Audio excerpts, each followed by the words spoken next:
Have you ever stayed sitting in a meeting room a little too long when everyone else has already left?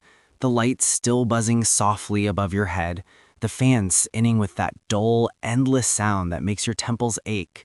Your notebook is open in front of you, words you wrote yourself staring back, familiar but somehow empty. Your boss said something just a moment ago. Nothing loud, nothing dramatic, just a calm line like, well, maybe this role isn't really for you, and even smiled after saying it. And somehow your shoulders sank. Not visibly, not enough for anyone to notice, but you felt it. Your back curved a little. Your breath got shallower without you choosing it. You nodded, slowly, politely, because that's what you do. You even smiled back. From the outside, everything looked fine, but inside, something dropped. Not pain exactly, more like a hollow thud right behind your ribs, as if the floor under your confidence gave way by just a few centimeters. Your hands felt colder on the table, though the air conditioner hadn't changed. Your jaw tightened for a second, then relaxed, because what's the point, right? And a quiet thought slipped in, very gently, almost kindly.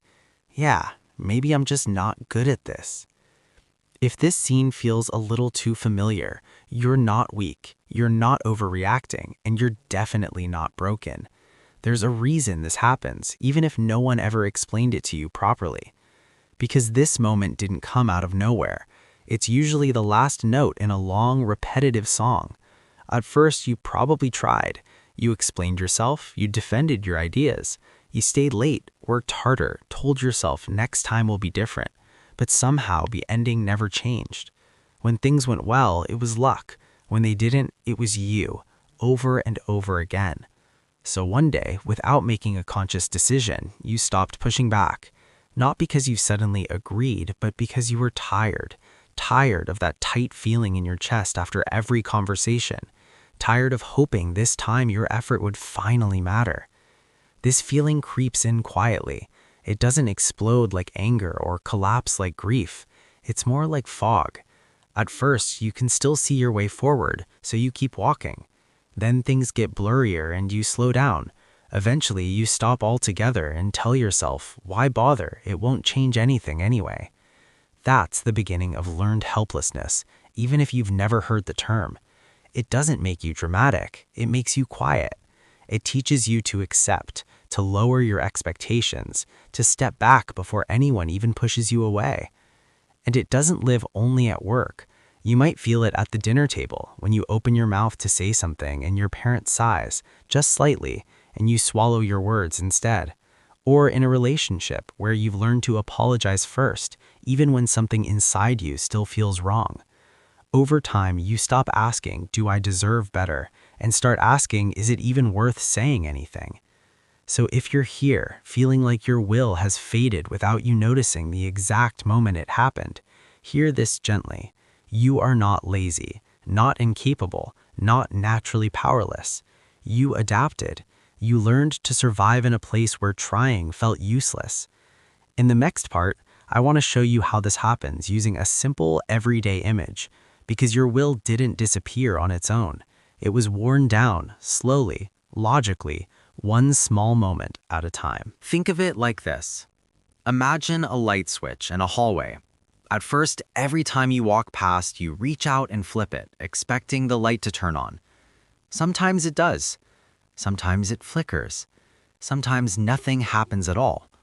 But you keep trying because that's what light switches are for, right? Then one day, after too many failed attempts, your hand stops reaching out. Not because you forgot the switch exists, but because your body learned something your mind never sat down to decide. It learned that effort doesn't always lead to light. So you just walk through the dark instead, carefully, quietly, telling yourself it's fine, really, you can see enough. That's learned helplessness.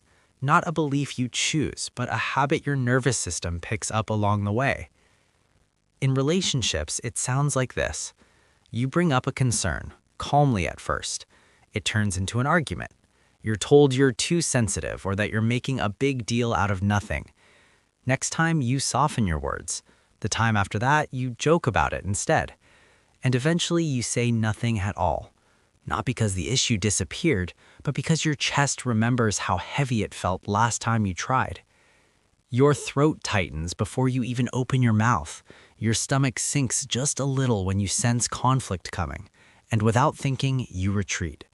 You call it keeping the peace, but deep down, it's fear wearing polite clothes. In families, it shows up early.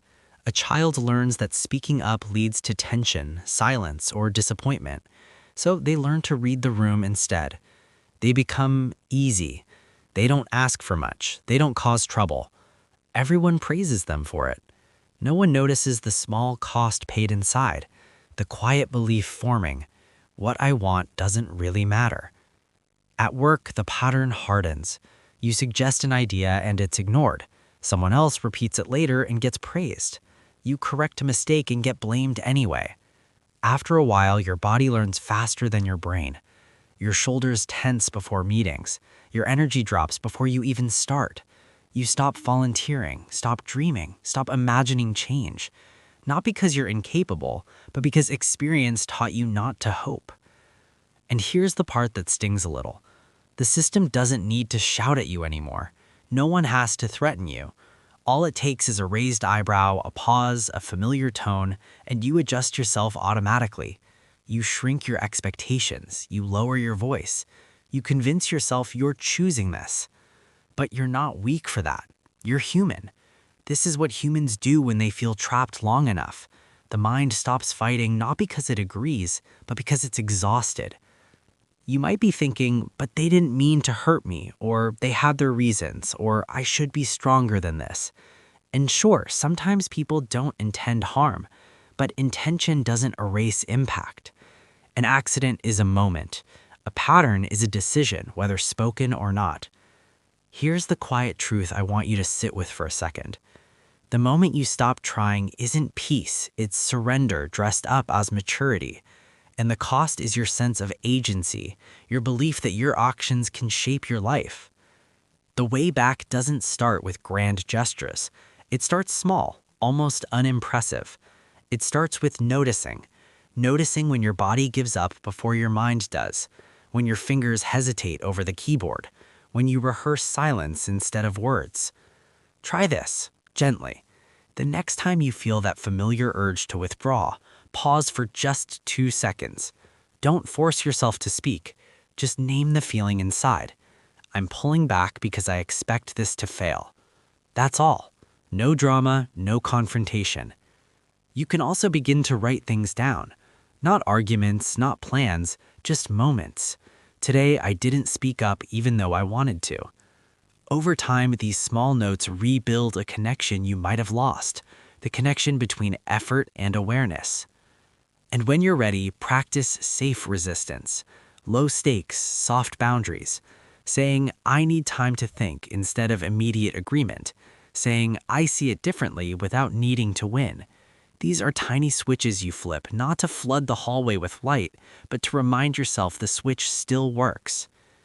I'll leave you with one question, and I want you to answer it honestly, maybe not out loud, but somewhere it counts. What is one place in your life where you stopped trying, not because you didn't care, but because caring hurt too much? Sit with that, because the will that was broken can be relearned too. Slowly, gently, one small light at a time.